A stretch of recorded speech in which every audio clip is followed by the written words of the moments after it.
Welcome to Money in the Air, the music podcast about neighboring rights, the royalties you earn from the public performance of your recordings and the business of music in general. Brought to you by IFR, the International Association for Artists and Rights Holders. I'm Andrew, a royalty consultant helping artists to collect on their value. Hi, I'm Gina Deacon. I work for Absolute Rights Management and I work with record labels and artists to ensure we claim the royalty income due to them. I'm Stacey Haber and I'm from Inside Baseball Music Publishing. Hi, I'm Tanya Oliveira. I work for Transparence Entertainment Group. I focus on World X USA neighbouring rights on the performer side and rights holder side. Hi, welcome back to Money in the Air, the neighboring rights podcast brought to you by IFR, the International Association for Artists and Rights Holders. Let's talk about titles. Let's talk about 27 different recordings with the same title by either same artist, similar artists, or different artists even. And how does it get accounted properly? We only have the ISRC that's different.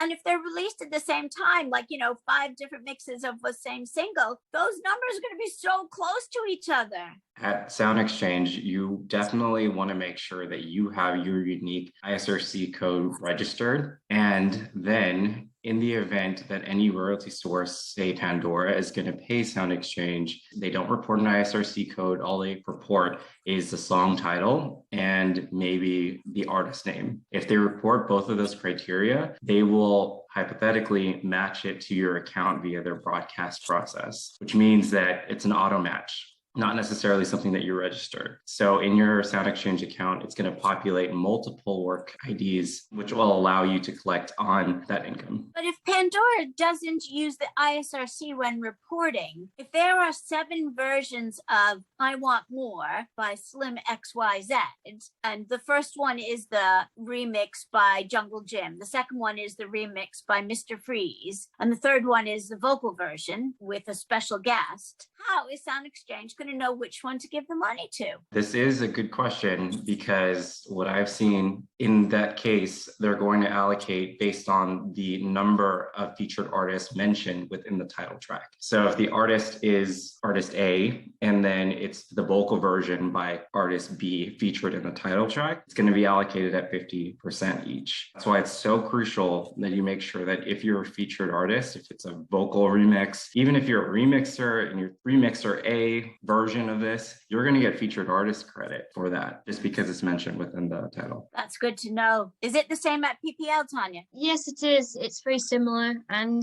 that's it. Each version has to have its own ISRC. And as you know, with PPL, they will not let you register a track without an ISRC. And they'll flag it if it's an exact match with something else. That's when there's a dispute. And then you have to resolve it. The parties, the labels, or the individuals, whoever claims to own the master. And most CMOs, to be honest, they all require ISRC. Definitely on the rights holder side, and it's increasingly becoming common on the performer side. And I think that's because of those initiatives like RDX and DDEX, these European-based initiatives where everyone's working together to create this centralized, I suppose it's a portal or cloud that we can't access, but the CMOs can. And then they all kind of look at it and think, oh yeah, that is the ISRC for that. Because as you can imagine, the same track will have so many different ISRCs around the world, depending on where you are, what portal you're on. And it's the same track. If you're listening to it on Spotify or whatever, it's the same, but it ends in 8 in Spain, it ends in 7 in the Netherlands, it ends in 6 in Australia. Why is that? And it does cause a bit of chaos. The wrong tracks get paid.